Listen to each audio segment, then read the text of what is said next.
We spend the remainder of the hour with best-selling author Adam Hochschild, who has just written a remarkable, sweeping history of the Spanish Civil War, told through a cast of a dozen characters, including Ernest Hemingway and George Orwell. The book is called Spain in Our Hearts, Americans in the Spanish Civil War, 1936 to 1939. The book tells the story of how the Spanish Civil War captivated the world, with volunteers flooding to Spain to bolster the democratic government's efforts to stave off a fascist uprising led by Francisco Franco and aided by Hitler and Mussolini. Some 2,800 Americans went to Spain as volunteers in the fight against fascism, and nearly a quarter of them perished there. The Americans were known as the Abraham Lincoln Brigade. After 2.5 years of fighting, the fascists were able to declare victory on April 1st, 1939. World War II began shortly afterwards. Earlier this month, Delmer Berg, the last known surviving veteran of the Abraham Lincoln Brigade, died in his home in California at the age of 100. Berg was also a longtime labor organizer who worked with the United Farm Workers. He recalled his decision to fight in Spain in an interview in 2013. I was very affected by the fascist attempt to take over in Spain. I couldn't tell you why. I just didn't like the idea. And that was my political understanding. I didn't like what them SOBs were doing. So I bought out of the army. Then I didn't know how to get to Spain. Till one day I was going to work in Hollywood as a dishwasher in the Hollywood Roosevelt Hotel. And I see on the side of a building, Friends of the Abraham Lincoln Brigade. I turned the corner, went up there, tell them I want to go to Spain. Most of the people Adam Hochschild profiles in his new book fought against fascism and in defense of democracy, but some supported Franco, including the CEO of Texaco, who supplied the fascists with fuel for their military exploits. We'll talk about this and more with Adam Hochschild now in our studio. He teaches at the Graduate School of Journalism at the University of California, Berkeley, co-founded Mother Jones magazine. He's the author of 8 books, including King Leopold's Ghost and To End All Wars, A Story of Loyalty and Rebellion, 1914 to 1918. His new book, just out, Spain in Our Hearts, Americans in the Spanish Civil War, 1936 to 1939. Welcome back to Democracy Now! It's great to have you, Adam. Start off with why you decided. I mean, I don't know if you knew how relevant fascism would become in this election year, specifically being addressed by some of the candidates. But before we go to that, why you decided to write this book? I'd always been interested in the Spanish Civil War. When I was in my 20s, one of my first jobs was as a reporter for the San Francisco Chronicle. And as it happened, there were 2 other reporters on the newspaper, each 30 or 40 years older than me, who were veterans of the Spanish Civil War. They were Americans who had volunteered to fight there. And when times were slow in the newsroom, I used to ask them about their experiences. Later, of course, I read Ernest Hemingway, I read George Orwell, visited Spain, grew more fascinated by the war, and a few years ago finally decided, well, it's time to write a book about this. And I discovered all kinds of things that, some of which I think had not been well known before, had just a fascinating time doing it. And what about the title of your book, Spain in Our Hearts? It comes from a quotation from Albert Camus, which I should know by heart by now, but don't. But it goes something like, he said it some 9 or 10 years after the war, "Men of my generation have always had Spain in our hearts. There we learned that you could be right but still be defeated, that courage was not its own reward," and it goes on like that. So thousands of Americans went to Spain to fight. Explain who they were. This is before World War II, why they did it. And do you think this could have stopped World War II and the rise of Mussolini and Hitler? Big question. Roll back the clock for a moment to the mid-1930s. Fascism is on the rise everywhere. Mussolini has just conquered Ethiopia. Hitler is making noises about taking over Eastern Europe. He clearly has his eyes set on capturing a big slice of Russia. This is an aggressive movement. All of a sudden, in Western Europe, in a democracy, Spain, which had had an elected government since 1931, there is a rising of right-wing generals, from whom a leader quickly emerges, a tough-talking young general, Francisco Franco, and they try to take over the country. And they clearly want to impose a regime that will suppress all trappings of democracy, free trade union, free press, none of that. And it was very clear who their friends were, because immediately Hitler and Mussolini began sending large quantities of help: airplanes, pilots, tanks, tank drivers, artillery, military advisors, equipment of all kinds, and Mussolini sent 80,000 ground troops as well. So from all over the world, people began coming to Spain as volunteers to fight to defend the Republic. From the United States, some 2,800 Americans went before long, the largest number of Americans who've ever gone to fight in somebody else's civil war.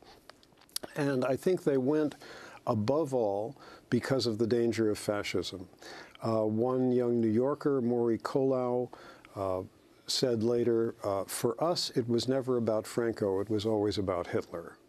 Another young American, Hyman Katz, who was actually a 23-year-old rabbi, wrote to his mother from Spain shortly before he was killed, saying, if he hadn't come to Spain, he said, for the rest of my life, I never could have forgiven myself for not waking up when the alarm clock rang. Well, in fact, close to half of all the American volunteers were Jewish. Could you explain what you think accounts for that? I think a couple of things. Above all, the fact that Hitler was rapidly rising. He'd come to power in Germany in 1933, was making no secret that life was going to be very, very tough for the Jews. The full extent of the Holocaust, of course, nobody could imagine at that time, but it was clear terrible things were coming. Jews were also heavily overrepresented in the left wing in the United States, and the organization of most of these volunteers who went to Spain was orchestrated by the Communist Party in this country and in the other countries the volunteers came from. Not all of them, though, were communists. Many came from other strains of the left as well. Let's go to a few of them. I want to turn to another veteran of the Abraham Lincoln Brigade, the late Mo Fishman. I spoke to him in our Firehouse studio in 2007.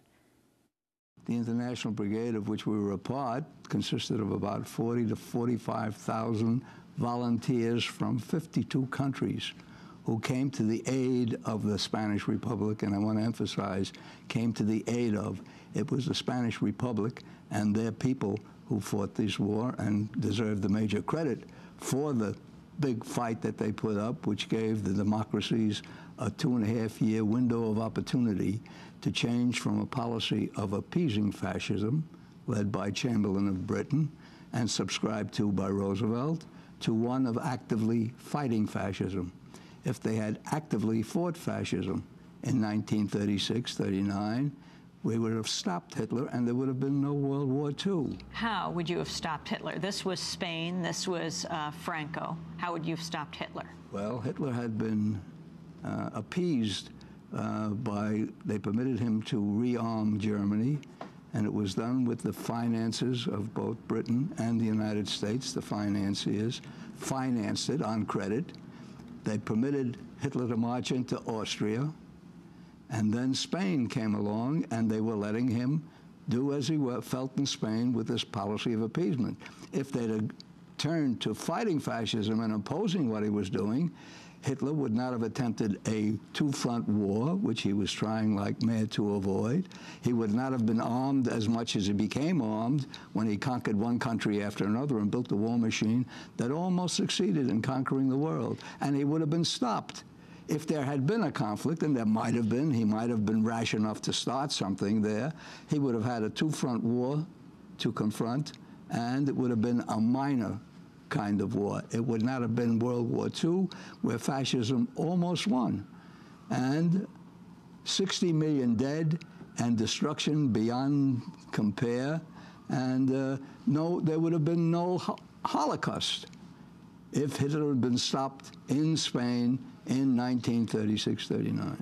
That was Abraham Lincoln Brigade veteran Mo Fishman speaking in April of 2007. He died 4 months later at the age of 92. That same year, I interviewed another veteran of the Abraham Lincoln Brigade, Clarence Kalin, in Madison, Wisconsin. We were fighting against fascism, and we were political enough to understand that. So it wasn't for an adventure, and it wasn't for money. It was fighting against Italy and Italian fascism and German Nazism. This is what it was about. And we felt that if we lost the war,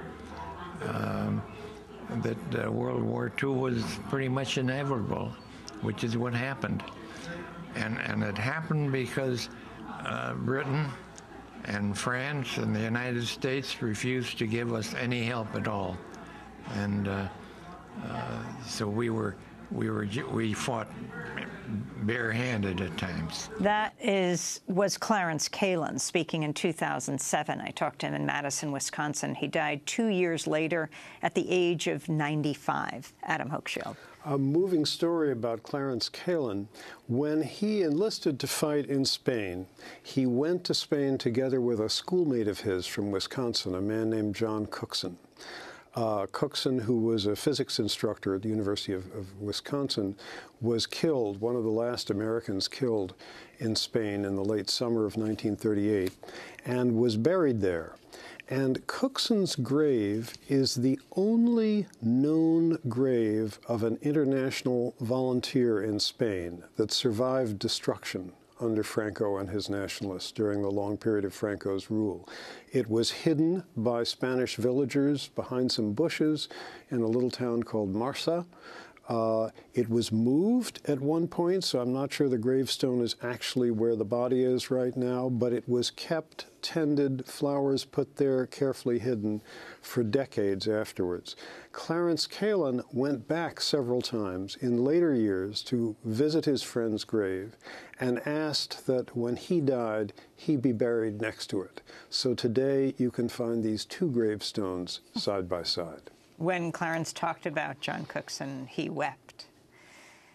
Adam Hochschild is our guest. His book is Spain in Our Hearts, Americans in the Spanish Civil War, 1936 to 1939. When we come